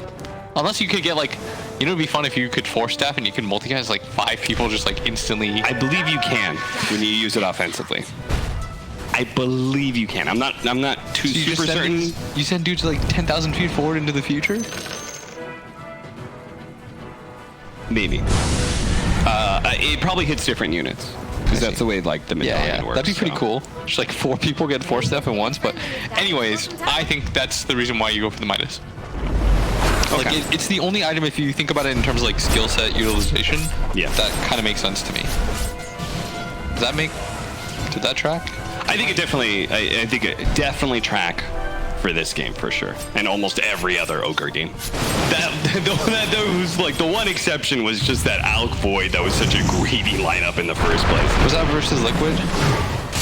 Oh, they're gonna get this kill up at top. They're gonna get KP. They're gonna let what's going on Tim's here? walk away, but KP will eventually get him with an adaptive strength. They just need the vision. Gabby, look at him. Dyer's middle tower is Cutting creep wave super aggressively. I don't think I've seen this one before. I've genuinely never seen this on Safe Lane Naga. Gabby is straight up just... Okay, this is really interesting. He doesn't want to play into the Sand King Sandstorm. I get that. And he's also able to farm this area near him if he wants to, and it makes it so that Vampire can never really leave this area without it being incredibly obvious. It does mean they should be aware of this ward up here. That's the only reason he'd make this play. Oh yeah. And you know what the other cool part is? It's impossible for him to get ganked, I feel. Well, they also know about the ward because they actually placed a ward. Yeah. on the high ground, and it got dewarded. Okay. So they definitely know about it. They just haven't had the vision to be able to see up there. March gets another deward off. 8-minute rune. GPK, no luck. Gabby Bottom is lane. 8 minutes in, just kind of cutting this wave and farming these neutrals. I think this is the main reason he's doing it, because he knows that he can't prevent the Sand King from doing the same. So he's trying to keep up and farm. This is actually quite intelligent. Yeah, because normally you'd be both abusing, pulling into neutral camps, but then like Sand King's going to be the winner in that because he just sandstorms. It's like the same principles like Axe when you have to deal with this against Axes. Whereas like Gabby is getting a lot. This was like a double stack that he gets to farm for free. Vampire gets the tail end of that XP, but I don't even know if Shachlo wants to do this for much longer. Like the trade doesn't feel super good. And Gabby's just a next level genius right now. And even if they do rotate, like the chances of killing a Naga Siren in the first place are low, whether it's between the song or her innate tankiness or the vision from the illusions. There's so many things like that, but they're gonna spot this though. She has used her TP. You should see this now, and that's gonna prevent this. Head back to a somewhat normal laning phase. Did March? Oh yeah, March straight up just warded his own camp. That is the most hateful thing I've ever seen. Oh, that's usually something you'd see in pubs to try and get your carry out of the jungle, but here it's to try and prevent Shachlo from abusing that camp, I guess. Cut your nose to spite your face. Yeah. If you're looking for Radiant, he just Gabby was looking for that camp, and then he's like, okay. That's a second ward that just gets taken away in that same area. You do manage to get the Fissure. That does not block in KP, though, so this Chen rotation with all these creeps isn't going to do a whole lot, except for maybe secure the 10-minute bounty rune that's about to spawn. GPK is here as well, so this is not a fight that TNC should be aching to take, but it does mean Gambit will be able to get 3 bounty runes. Yeah, and the Naga continues to just get that soul XP. She's level 9 right now. Conversely, the Morph is level 6. Gabby is so strong, almost has a fully completed Diffusal. I don't know what Gambit's response is. I guess it's the same thing, just wait for the Morph to get online, but I feel like the timing of this Naga is going to be much more accelerated than we're used to. Like, this is not a typical Naga timing is... That was not the smoothest move there from Gabby. Accidentally cut down the wrong tree and had to run into the tower. As a result, it's going to be forced into the first song of Siren. Now, we did get our first kill for TNC while we were watching that exchange. Yeah, and they still do have the gold lead because of the first blood and the kills. It's more just the XP difference that is kind of worrisome for me. Particularly since Naga Siren, the Diffusal Blade, the Diffusal Blade's really effective against almost all these heroes. These like strength caster cores. Yeah. They're so reliant on their mana, they just become nothing once they get burned away. And that's what the Diffusal Blade could do for you is Dream, top lane, taking all that Static Storm damage. But you could see he has certainly learned how you can push this hero to the limits. Casually turns around when he turns back into an ogre, knowing they've just run out of damage. I thought there was a chance that they could have killed him, maybe with the Laguna, but opts not to use it. It's perfectly fine. That is a Morph seeing some pressure, whereas the Naga just continues to truck on with farm. Pretty interested to see how this Naga just matches up in general in this game. But I do like how they enabled her, because the problem with laning with Coddle is I think Coddle's a very good 5 right now, but the laning phase is just so bad. Almost every offlaner, you can't really do anything when they pull. You just can't. Your blast doesn't really do enough, nor does your blinding light, which is what 99% of Coddle's level first anyways nowadays. Yeah. So you're put into this weird position where you can't really do anything. You just kind of, you watch the enemy offlaner and that 4 run at you. So I guess this is the way that they're going to counter that, which I think is really smart. And throughout this tournament, I feel like TNC, I've seen them be a very mechanically good team, but this is like one of the first iterations where I've just seen them be like very, very methodical and intelligent. Yeah, they're, it feels like they're a step ahead of everybody else when it comes to the meta. They certainly have seemed to figure themselves out both inside of the game in their methodical, very patient approach in securing leads, but also outside of the game when it comes to their unique drafting. Yeah, what's really cool about them is like you can just tell the skill was always there, and now they're like putting it all together. Vampire.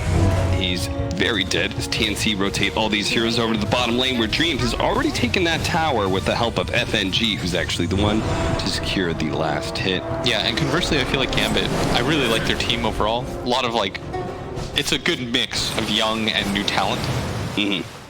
With like some veterans, like FNG has been around for so long. At one point, it felt like no one wanted to play with him, and he was like TI talent. And I remember he was just depressed about that. Yeah, it's like, you know, you're the team that knocked out like that legendary TI5 secret team where like pretty much everyone was wanted TI more or less. And now you're just kind of relegated to like playing with like the scraps of who you can find. And now it feels like he's a very desired captain. This is a very good squad, but they need to pick up some wins here. And if you thought the Earthshaker Morphling was the problem last game and you decided to take it and you end up losing with it anyways, I feel like that's a little bit of a mental hit. Didn't they go, I think Gambit went 1-1 in both their series yesterday, right? So they went 1-1 with Wind and Rain, and then we went 1-1 with Quincy Crew. So that, not a great start to their group stage in the first place. And if they go down 2-0 against TNC, they're going to be looking at that. They're not going to be looking at, you know, trying to get top 2 in their group. They're going to be trying to play to stay out of the bottom 2. And that's certainly not where I would have expected a Gambit team heading into this tournament to be looking. Even though the Naga Siren is top net worth, it's Gambit who have secured the first tower at bottom lane. I think that's kind of normal. Sort of feel like Gabby doesn't want to be there, and he also doesn't want to go to this top area. I think when you have this, the downside of this Midas Core Ogre is that you want him to continue to farm. Yeah. So you don't really want to disrupt the pace of his game at all. Yeah, he can't run around and do stuff for you. Gabby with the Static Storm. Are they going to be able to blow up this Morphling in time? The Fisher comes out. They're going to pull him back in with the Globe as well. March just using that extra spell to make sure, once and for all, that was a nasty combo. Yeah. And you just saw how quickly Gabby rips apart that Morph. I mean, that early defusal pickup. He's already got 2,000 gold on top of a cap. They're going to run into Gabby here. He's going to pretend. Oh, no. Now he's going to show. This is the real me. March will die for this. A lot of the kills, if you go back to that last game, were on March. So it looked like the game was kind of close, but the majority of these pickups were just on the March. We'll watch how fast that kill happens. Tried to do what they could with the Fisher, but at least the rotation from Armel does find them the kill on March, as you were talking about. And they talked about it on the panel as well. That's kind of March's playstyle, right? Fearless, in a way. He just even runs unto death. He's like the new generation Pilot Eye. Yeah. He's just going to run in, break some smokes, chill, get some info for his team. He's not really the reason why they're going to win or lose in this game. Yeah. Aside from the drafting angle, of course, it's going to come down to, does this Naga Siren out-scale this Earthshaker Morphling? Oh, I've got another reason for... Talk to me, Cap. Your Midas KP Ogre to just keep farming. Yeah? You're paired with a Coddle. Coddles, who mostly are going maxed out Chakra Magic lately. Reducing that cooldown, double Fire Blast. Fire Blast is basically your ultimate, right? Yeah. Because that's what multicast is. So, in a way, you're just kind of making this Ogre somebody who's so annoying to gank the hell out of people. You're going to see how annoying it is to gank this Ogre, because they have to bring 2 cores to barely ensure the kill before the Song of Siren comes out from Gabby. You could see Gabby, this is something maybe a little bit uncharacteristic of most Naga Sirens have been seeing, but he's using his song a lot more aggressively than those in the past. Static Storm into the LSA. They do have a Laguna Blade to finish off Dream. He wanted to have the same kind of game Gabby did, but it is already safe. The Echo not going to be the case. They do manage to get the Echo onto 2, but the Avalanche over the top. The top's up in the air. It's not enough to finish off Armel. Is Armel going to get out of here? This needed to be both kills, not just the support. They needed that Coralina to fall after just watching the Morphling go down, but Armel does manage to get away. I feel like that was a pretty big mistake by GPK. Yes. Like he had the opportunity to go for one or the other. And I think he was trying to be a little bit too cute and greedy there. But Armel was the much more valuable kill. Yeah, he needed to position himself to make sure he got the toss onto Armel. I don't know how much that Fisher was blocking, but I think March is actually quite happy with the results of that gank. Yeah. They got echoed. They only lost one hero who was in a core.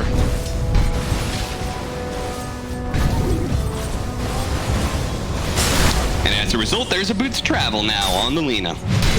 You've almost got a fully completed Manta. And on the flip side, Dream's game has just been slowed down so much. It felt like at this point in the game, Gabby was very close to the Aghanim Scepter. And now you see the Morph, who's just been so heavily pressured in this game. They're going to get to a point where a lot of they've got these nice ganking cores in the Sand King as well as the Tiny, where early on you can put some pressure on the Naga Siren when she's trying to split push. But at this rate, with already having a Manta, next item, you know, if he gets Heart, you're just going to run out of damage for killing her. Yeah, I agree. Plus, I think this Disruptor Naga Siren combo is just really good. You have the Naga illusions that can just like scout out, and if you're out of position at all, Tims will bring you back in. They're gonna kill, and if you check out his items, he's rushing an Ags to completely counter anything. I think I was telling you this about this like last season. My experience with once they changed the Naga Siren with the new Riptide thing. Yeah. It's like paired up with any vision, it is the most obnoxious carry to play against. Because 3 mid tower, you just like put some vision on the support and then you just throw illusions at him. Yeah, if you look at FNG, and he's just running away as soon as he sees any of the illusions. Checking out his courier. Yeah, the gorilla. Gorilla. I really like that. More than the Rat King though. I don't know. The Rat King's pretty dope. 20-minute bounty runes coming up. Looks like we're just gonna split them across the river. I really like how they're using Gabby front-facing. Yep.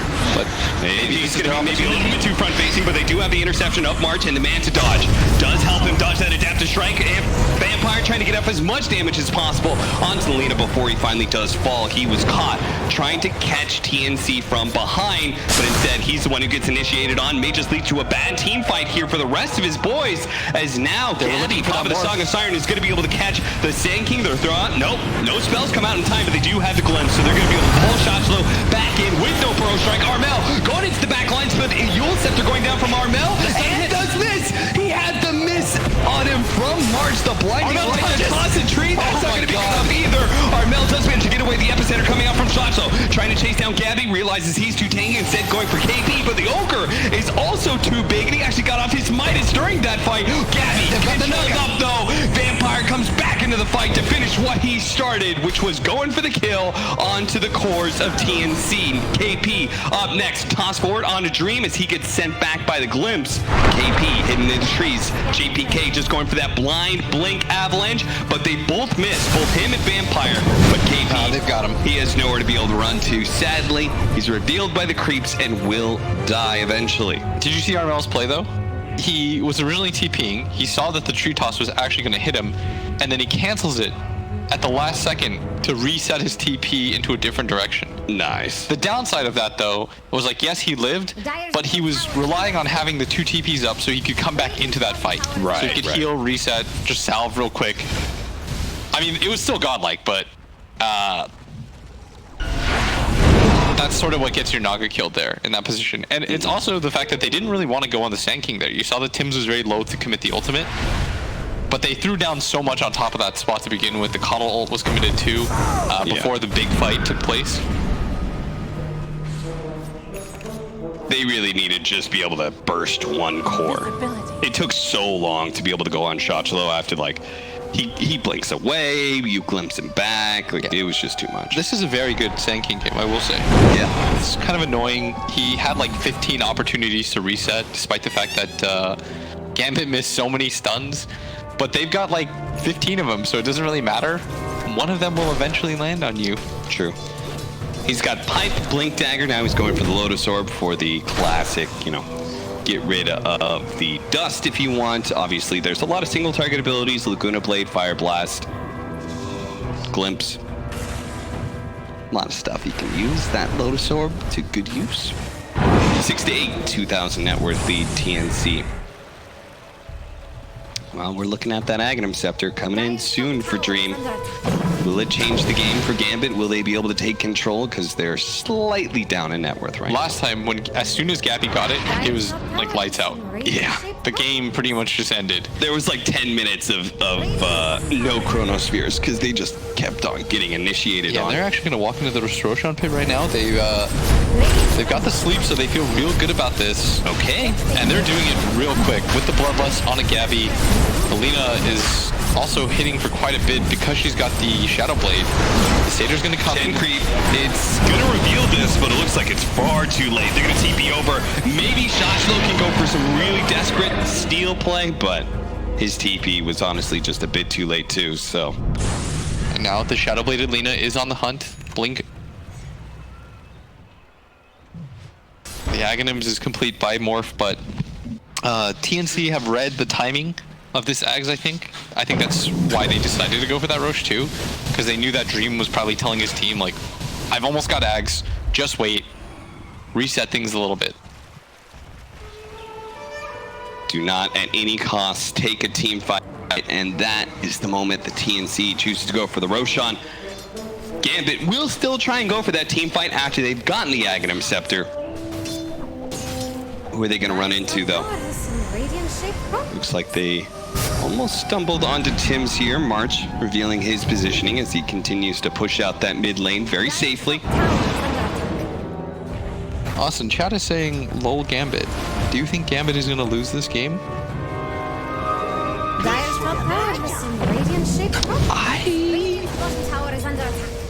I think it's determined in the next 5 minutes, right?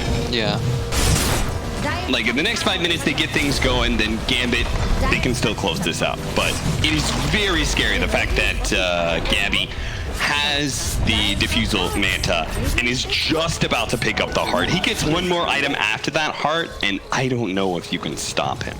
I think his split push is going to make it so hard for you. Like, you might be able to get these pickoffs and stuff, but you just won't be able to get objectives. He needs damage, though. Who does? Gabby? Yeah. Yeah. I think the Butterfly is actually pretty big. Yeah, Butterfly, I mean, I don't think there's really another option for Naga Sirens after that, right? Because it's the best of both worlds. It's your DPS item. And it makes you tankier. They also keep calling us mauled. Do you know what that means, Blitz? No. We're over the hill, Blitz. If you don't know what mauled means, you're definitely mauling. I see. Well, is that a bad thing? It's not where you want to be yet. Oh, they're going to get the Sand King. He's going to be pulled back into the Sanic Storm. LSA, he's really tanky. He is very tanky thanks to part to his punch. Oh, no! Oh, what? It actually still went off, even though the Burrow Strike from his original position got pulled a little bit, but it looks like he's still going to survive. March is going to have to retreat to his little glowing orb and hope that that's going to be enough to save him. He's it so doesn't take tanky. him, but it does save the rest of TNC. Yeah, this Naga actually just lacks damage right now. Yeah. Well, I mean, Naga wasn't even there in that fight, really, right? They static stormed him up, and it was pretty much all Armel, and that's all magic damage. The pipe plus bracer that he has. They had 4 heroes down here trying to kill the Sand King. This dude's got 57% magic resistance. Wow, that is more than half. That is indeed what that means. Oh, Lina's just dead. Avalanche, yeah, he's going to be tossed up in the air, and GPK does manage to get that pick off. Not great for Armel, but maybe the Naga Siren can still push them back. The Epicenter is going to be used to clear through some creeps and some illusions, but no heroes take damage. Illusion after illusion is going to run in to try and protect this mid tower, and maybe even get the kill on FNG if Gambit's not too careful.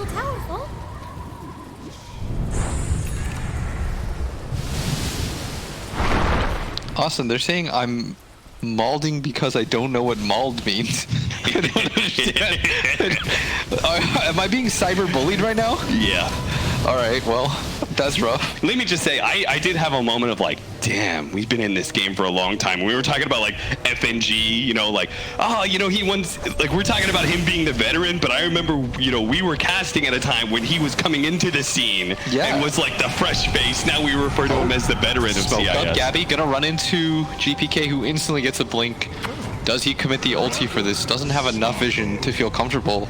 So it looks like they're just gonna reset.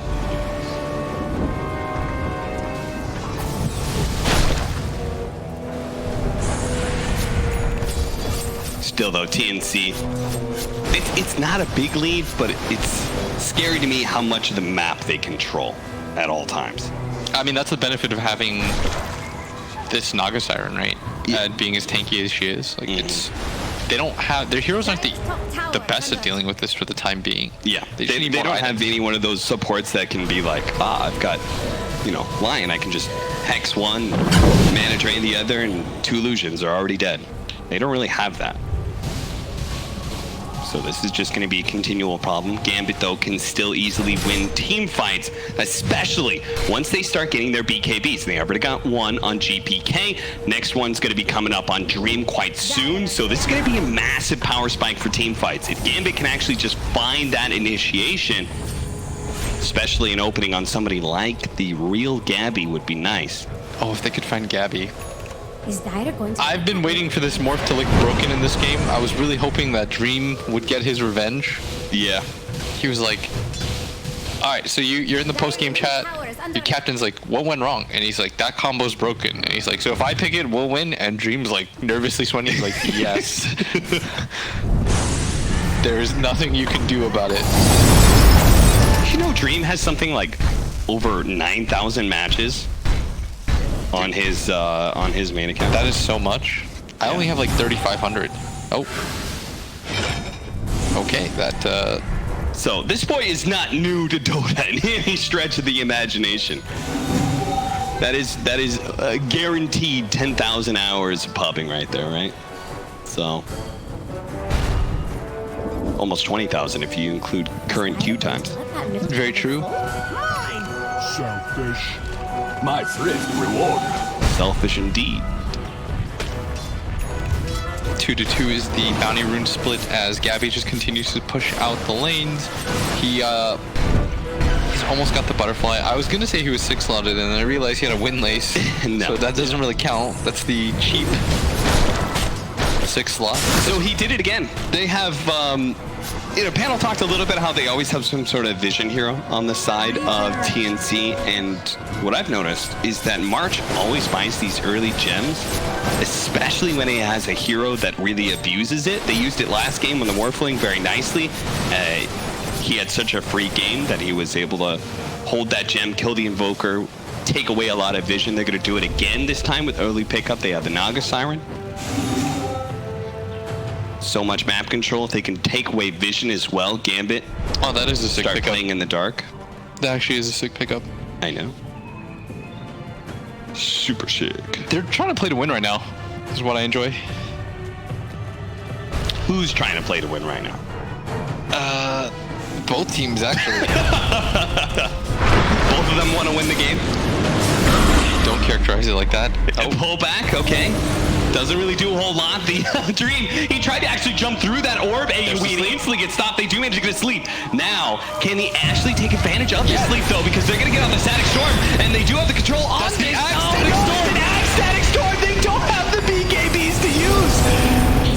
Dude, that's broken. They can't do anything about it. They cannot do anything about that, but maybe GPK can come back in with the help of Vampire, control up Armel and kill him by himself, but Gabby just whittling away at these supports. The Fisher stun comes in after Shotslow with the Bro Strike, but Armel is still alive through all this one, and GPK can't seem to finish him off. Now they're all going to get kited around, controlled up in the fight. That is going to be 4 dead. The only one who walked away from that fight, FNG.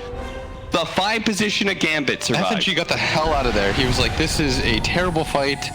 Can't do anything about it. Especially when the morph just gets blown up like that. That was the ideal situation for him. His DD unfortunately going to pop while he's dead, but that was a DD morph with his freshly picked up BKB. He marches in so confidently, and then all of a sudden he gets Static Stormed. When did he pick up the Aghanim Scepter? It had to be... trying to get it the entire time. Yeah, and they're going to find FNG here. There's Alright, well... actually nothing he can do until the Earthshaker buys back. The illusions are still very close to killing him. But this is going to be a lane of racks opened up at least. Yeah, they'll be able to just chill out. Let's just go back for the shrines. You can let the illusions do the dirty work on the barracks. Don't have Are they going to get it? I think they're going to get it. Oh, no. Nah, they've got fissures on fissures. Here we go. On fissures. Oh, okay. The fissures want to yes. Oh, yes, standing. Oh, not like them again. Oh, no. Dream, he thought he was going to play the combo hero, but he's found that TNC had exactly the answer to the Earthshaker Morphling duo. It's the Disruptor Naga Siren duo. They're going to be able to pull back Shotshell with the glimpse. TNC saying the combo is not broken, we're broken. A 4-position disruptor. The hard part of getting Aghanim Scepter is just, usually as a 5, you don't have a GPM talent, so it's you're never gonna get it. Where did Tim's find the gold? I'm guessing he was just given a lot. He was in 12 out of 13 kills. Yeah. Definitely winning participation trophies. They're going to get 2 sets of racks. It looked like they weren't even going to get a 1, but the smoke turnaround, the fake back. And you've got this combo, thanks to Naga Siren's early levels, you've got this combo every 80 seconds, so. Now they're going to go down towards bottom, and there's still a Roshan with cheese for them to take. The Naga Siren has an empty slot as soon as she moves the gem. And they are abusing this gem right now. Half the time they don't even have to smoke just because they know there's no info for Gambit. And for Gambit, this game has to be a nightmare to play. Like if you're FNG, you really like structured play. I know that he does. And when you just have no vision, there's no real plays to be made. Yeah. You don't really get to do anything. And TNC is just taking that away off the bat. I knew TNC was not going to go for that last lane of racks because everything about their play so far has said 2 lanes of racks. That means 10 minutes of farming. They also have to go back, get these shrines, get Roshan. There's many things to do on their to-do bounty list. runes. Let me say, by the way, runes, yeah. before this is not the TNC that I'm used to, because the TNC that I'm used to is like they just kind of run at you, they fight non-stop. There's no real structure to things other than like we are better than you. Yeah, they're playing off the aggressiveness of Cuckoo and Tim's, running around. They're playing off the fact that they're just mechanically better than you. So if you get into a 5-on-5 fight, they're just gonna press buttons better. Yeah. But this TNC is just methodical, and they're just tough to play against. As Gambit is feeling the effects of that right now, it really feels like they haven't been given any opportunities to get a clean 5-on-5 fight. Dream in 4-4-0 hasn't really had any openings in this game whatsoever. Well, you're gonna know they're doing Roshan. You may even get some vision of how low Roshan is, but Gambit, can you actually get inside the bid? Can you take a successful team fight? It doesn't look like it. They're not certainly trying to run up there. KP is challenging anybody who walks up the hill at this point, which secures the Aegis for Gabby as well as Cheese for, I'm pretty sure Armel's taking that one. No? Oh yeah, he does have it in his backpack. And that's an arcane rune that is on the ground. It looks like Tim's is going to get that. He's got a blink dagger to set up for this next static storm attempt as Gabby finds the free kill onto the Chen. Why not? The weird part about it is as soon as Dream sees the Naga anywhere, I don't actually know what he does. Because the range of the sleep is so long, is it like every single time now you just pop BKB as soon as you see the Naga within like 1,000 distance of you? I mean, they gotta find a way to get some initiation. Oh, Scythe of Ice up for the Ogre. This is still a 10-second multicast option for you. He's had it for about 15 minutes, and it's a 10-second BKB. He's been given no opportunities to use it.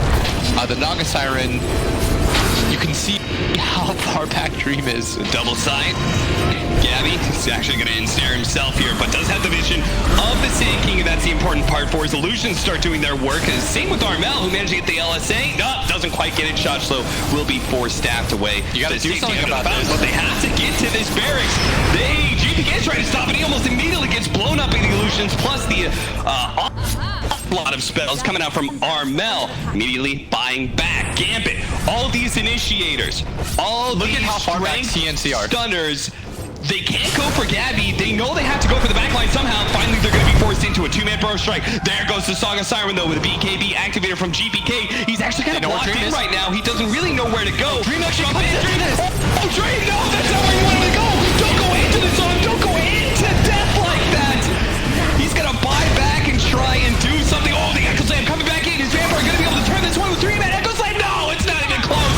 Gabby, he's so tanky that this may just turn into his 1v3 moment as the sight device coming out from KP, controlling up that Tiny being tanky enough as he is TNC. The methodical approach once again will back up. They will not try and challenge and finish off Gambit unless they overextend. Dream is going to try and come back in, preventing Gabby from retreating. But Gabby, he doesn't care about retreating. He cares about killing. He's already brought down FNG and approaches the high ground once again. Now that he's joined by both the Lina as well as the Coddle, bought back. 5 seconds on the next Static Storm. Time to go for Megas. Time to even go for the throne. Is this low enough? They're going to get this site onto this Tiny once again. FNG going to be in some trouble and snared up. There goes that BKB. Activated by Dream, turning into a Nagastar and trying to go for Armel. That we can ensnare him up, but it's just not the same. It's not the same without Gear Shaker. You just don't have any real damage. And now they have the Static Storm that makes sure that he will go nowhere but the grave. And that is going to be game 2 TNC. Maybe they're just a broken team. Jeez, they're good. Oh my lord. I mean, they made it look like Gambit weren't even at the same level. No. Like Gambit was they were playing a completely different game. And you can see right there, I mean, Gambit, for me coming into this tournament, I'd say like my 3 favorites were probably like Vici, Gambit, and Alliance. I'd say TNC was like a close 4th, but TNC, I believe that makes them, are they 6-0 now? They are 6-0. They have proven